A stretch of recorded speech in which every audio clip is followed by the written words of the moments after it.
inside your head. Picture the cops stealing the fuel from the freezing truckers. Picture the smiling truckers talking about love and waving Canadian flags, totally non-threatening. But above all, you remember the hysteria of the people in charge as they look out on this sea of working class people who are really sick of being pushed around, told what to inject into their bodies. The people in charge are extremely upset about this, hysterical. And it's hilarious. You can just picture our transportation secretary, little Pete Buttigieg, jumping up and down, shaking his little hands, screaming at the truck drivers, "Get off my bridge, you guys! Get off right now!" And it's not just Mayor Pete. You remember those angry tweets from that CNN contributor, the lady who suggested we should slash their tires, siphon their diesel fuel, throw them in prison? They're all torquemada now. They're talking like they're scary, but keep in mind, these are not displays of power. This is not how confident people talk. These are squeaks of impotence. Our leaders are furious at the truckers because they know there's not a lot they can do about the truckers. They don't know anything about trucks, for one thing. How do you get a truck off a bridge, especially when it has no fuel or tires? They have no idea. You just order someone to do it. It's kind of like Uber Eats. Some guy trots out and removes the truck. The problem is the people who drive the trucks don't feel like following orders anymore. They're ignoring Pete Buttigieg. If you actually want to move a big rig, you need tow truck operators. And those tow truck operators know truckers. They know truckers aren't racists, they're not Nazis, no matter how many times Joe Biden and Justin Trudeau claim they are. So some of them aren't inclined to help. David Allen, for example, is the president of Gary's Towing in Thunder Bay, Ontario.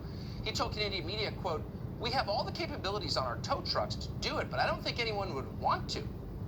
Another tow truck operator called Randy Wan said that even if tow truck operators wanted to help carry out Pete Buttigieg's orders, it would be very hard. Quote, "In the end, the trucker's going to say whether you're taking that truck away or not." Now, there are technical reasons for this, which apparently don't teach at McKinsey. It turns out that trucks are heavy. They have air brakes and steel-belted tires. Some of the truckers remove their tires completely. So what now? Now's when you start to panic, and they definitely are. This afternoon, the Prime Minister of Canada, who clearly is Fidel Castro's illegitimate son, came out from hiding to threaten the protesters directly. Watch this. If you joined the protests because you're tired of COVID, you now need to understand that you are breaking laws. The consequences are becoming more and more severe. You don't want to end up losing your license, end up with a criminal record, which will impact your job, your livelihood, even your ability to travel internationally, including to the US. You could be breaking laws. That was the funniest part. These are people who literally don't care about the law at all. They believe they make the law. This is the Prime Minister who ordered the cops to steal people's fuel. There's no law that says you can't have fuel in Ottawa. He just made that up. Now he's lecturing them about the law. And Joe Biden, who is violating federal law on the grand scale every day by importing 2 million people illegally without your consent, he's upset about the law. Justin Trudeau is so upset he's threatening the truckers' children. Quote, "It's time to go home, especially if you have your kids with you," Trudeau said. Wouldn't want something to happen to them. Trudeau also attacked the protesters for closing the border. Only Justin Trudeau is allowed to do that, which he has done for more than a year. So what are we watching here? It's more than hypocrisy. What we're watching is panic. Justin Trudeau knows that nobody joined the protest because they're, quote, tired of COVID. They're tired of tyranny.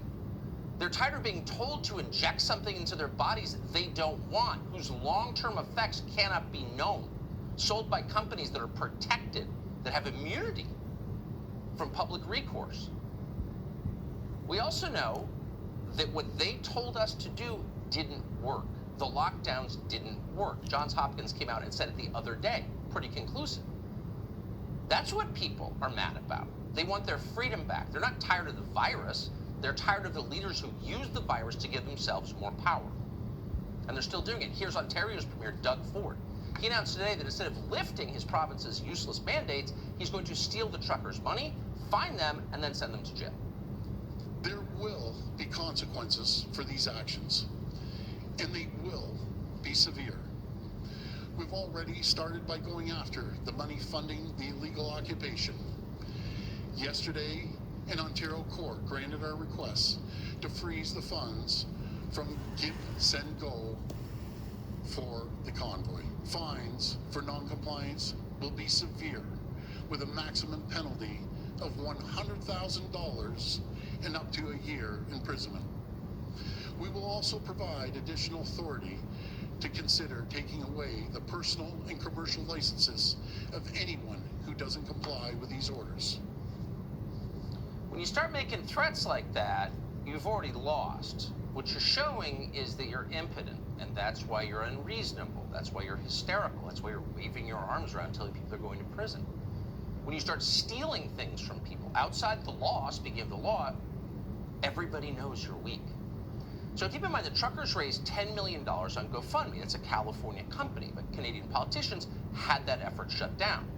Then Give, Send, Go, which is a Delaware company, raised almost the same amount, and Canadian politicians went after that money too. The Attorney General of Ontario successfully got a court order to freeze access to the $8.4 million raised on Give, Send, Go. Those funds are going to an Adopt a Trucker fundraising campaign. It was paying for, quote, housing, water, food, accommodations, and shuttle services for truck drivers in Ottawa. But all of that money has just been stolen by the Canadian government. It's been seized. All of this is pushing people away from government-issued currencies because they're in control of lunatics like the guy you just saw, and they're moving toward cryptocurrencies like Bitcoin. Just like 18-wheelers on bridges, blockchain is pretty tough for the authorities to control. Therefore, here's how you know it's a threat. The crypto guys must be white supremacists. And lo and behold, that's exactly what they're now telling us. It's an avenue not just to make a lot of money or lose a lot of money, but it's also an avenue for money laundering, and it's also a place where white supremacists apparently are taking options. I mean, it's problematic at best in so many ways. It's problematic at best. How do people like that get on television? There should be an IQ requirement. But by putting dumb people in the anchor chair, they're perfectly compliant to the people in charge. Crypto is white supremacy. But the hysteria gives them away. As a trucker called Danielle Searle explained in Ottawa last night, these people are terrified. They're afraid of losing control. The blockade of the Windsor Bridge panicked them. They blocked the Ambassador Bridge. Yeah, that's the busiest border crossing in between Canada and USA. The most trade goes to that port, so it's hitting them good, you know. So the downside of all of this is it's turning Canada into a legitimate police state, for real. Here's one of Doug Ford's police officers harassing a woman at her home because of something she wrote on Facebook in support of the truckers. It's one of the creepiest clips you're going to see today. Watch. This is just some information about peaceful protests. That's all it is. Okay, so you saw something on my Facebook? No, on the Facebook group. So the Ontario Provincial Police are watching what people are doing on Facebook in different groups, whether or not they're commenting, participating, liking, and you guys are now doing service calls to give people information about peaceful protest. Yeah, it's just a proactive measure to make sure you understand your rights about peaceful protesting. It's so great. In 2020, the Stasi are chirpy. We're here as a proactive measure to inform you of your rights, not because we've been spying on your social media. So to recap, donating to the truckers is criminal. Saying anything positive about the truckers gets the police to show up at your house. That's why truckers are the new QAnon, Russia, white supremacist extremist threat. Our leaders in this country agree. In Michigan, dopey old Gretchen Whitmer is plotting to attack them with bulldozers. Watch. Do police need to begin arresting people in the blockade? You know, I'm not going to weigh into what how they proceed. I'm going to tell you right now, though, they have to get it done. And using whatever tool it takes to safely and swiftly end this is what we're calling on them to do. Trucker-inspired protests in the U.S., potentially in your state, would you forcibly clear people?